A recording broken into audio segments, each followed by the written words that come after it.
دلوقتي يا جماعة جالي استدعاء من المدرسة. رحت ادوني لستة طول كده اهوت للطلبات بتاعت العيال. اللهم صل على النبي. ورقة طول دراعي طول ورقة الجورنال وست ورقات كده صغيرين. المهم اول حاجة عايزين لانشون بوكس للعيال، وباج لانشون بوكس، وباج كبيرة للباج ولللانشون بوكس، وباج للكتب. الاقي تتلموا كلكم في البوكس لانشون بوكس.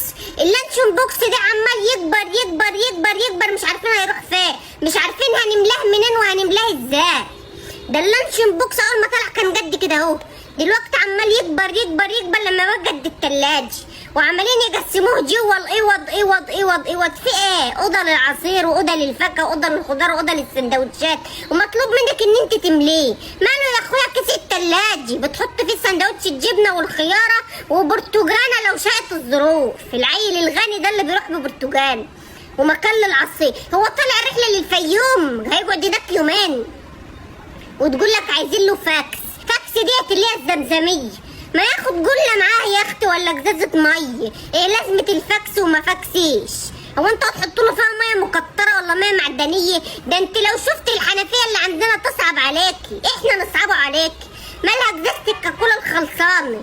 على الاقل العيل بيرفعها يشرب هو وهدومه والتختي والكتب والشنطه والعيل اللي جنبه، بتجيب الميه كلها عليه والدنيا حار. انما مش الفاكس ولا الزمزميه تفضل تنقط في بق العيل نقطه نقطه نقطه نقطه لما تنشف ريقه، تحس انها بتزيد على ما تحط له نقطه الميه، كان العيل مركب محلول قطاره يعني العيل يلبس وياخد اللانشون بوكس والباج لانشون بوكس والفاكس والباج الكبيره اللي بتحط فيها الكتب، ويشيل كل ده ويروح فين؟ ده العيل شايل مريالته بالعافيه.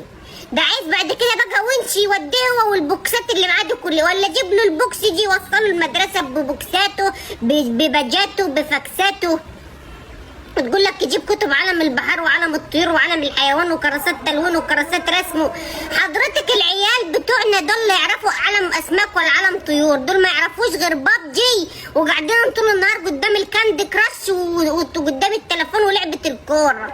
دول عيال هطل خساره فيهم المصاريف اللي احنا بنصرفها دي، المصاريف اللي اجيب بها اللانشونات والباجات دي كلها راح اشطب له بقى شقته، وعلب الوان والوان خشب والوان سايله والوان فحم ونيلي. في ايه انتوا هتفتحوا عينهم على الفحم والخيبه دي ليه؟ وعايزين علبتين مناديل كبار وبكر من الكبير مناديل ليه؟ هو يقف قدام الحمامات يدي للي داخل واللي طالع منديل ويديله 5 جنيه في ايده؟ في ايه يا جدعان؟ هو يشتغل في الحمامات يعني؟ عرفوني.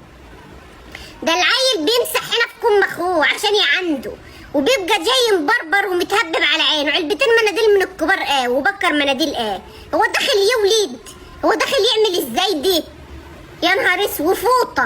فوطه كبيره ليه يا اختي وجاي يحلق؟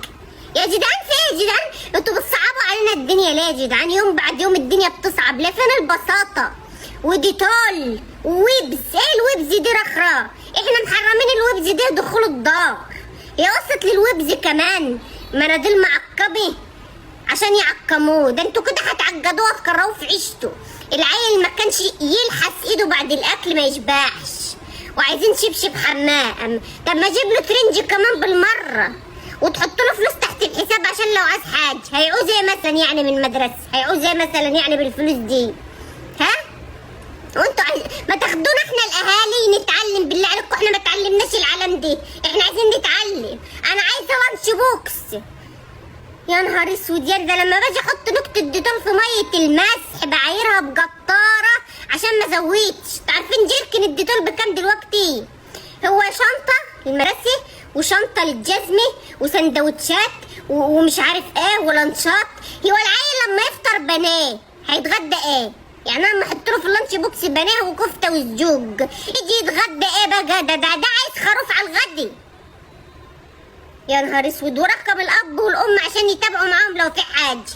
انا مش عايزه اتابع، بعدين كل اللي قاهرني ان لو اللانش بوكس والباك بوكس دول المدرسه وما رجعش. ده لما بياخد معاه كيس بقول له لو جيت من غير احتمال اعلقك في مركز شباب البلد وارميك بالطوب، وده مجرد كيس وراح به ترمي بحاله.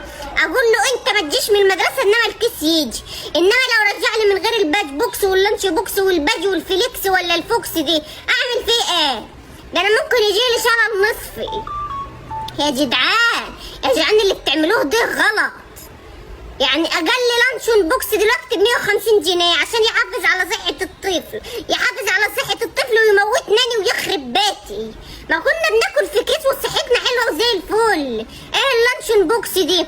وديتول وتعقيم والعيال اصلا البنطلون بيوجع منهم من كتر ضعفهم. عيالنا مالهمش وسط، يعني العيل بيبقى شايل الزمزميه بايده وماسك بنطلونه بالايد التانيه عشان ما يسقطش منه في الطابور ويتفضح يا قلب امه في الطابور. العيل ماسك بنطلونه ولا يمسك البوكس ولا يمسك اللانش بوكس ولا يمسك الباج ولا يمسك ايه؟ واحده تانيه تقول يعني اللانش بوكس ابو 150 جنيه دي يتحط في الطعميه؟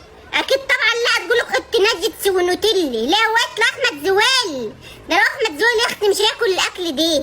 واحده تقول لك خدي له لانشون بوكس حراري ب 1500 جنيه عشان يحافظ على طازجه الاكل. هيحصل هو الاكل طازج؟ ده الاكل هو محطوط اصلا ما كانش طازج، ده انا بلم له باقي الثلاجه. وبعدين هيحصل ايه يعني لو المربى صحت على الحلاوه؟ ما يغمسه. الله يرحم بسكوت المدرسه، كانت البسكوته طول دراعي يلكمك 10 ايام. البسكوته كانت بتقف في زورك يا بتقف في الحته دهي يجيلك ذبحه. كل بسكوته كانت بتتبلع بجركن مي، خشبه مش بسكوته جلجولي، وما بتتجرجعش زي ايه بسكوت، لا ده بتتكسر بجدوم وتتساف زي ضلفه الدولاب. مولة سرير مش بسكوتي، سنانك تتكسر ويا لا. قال لانشون بوكس جاء، يا نهار اسود. ده احنا كانوا اهالينا يحطوا لنا الخياره مع السندوتش ويبقى عيد عندنا، عيد ان امك حطت لك خياره. انما دول محسسين ان هم رايحين الجيش ولا رايحين اعاره بره مصر. اقوم كل يوم اقعد احضر في الحاجات دي كام ساعه عشان عيالي يروح المدرسه ويجي مش فاهم اي حاجه. خدت ايه؟ عملت ايه؟ سويت ايه؟ طب عملت ايه؟ طب خدت كام حصه؟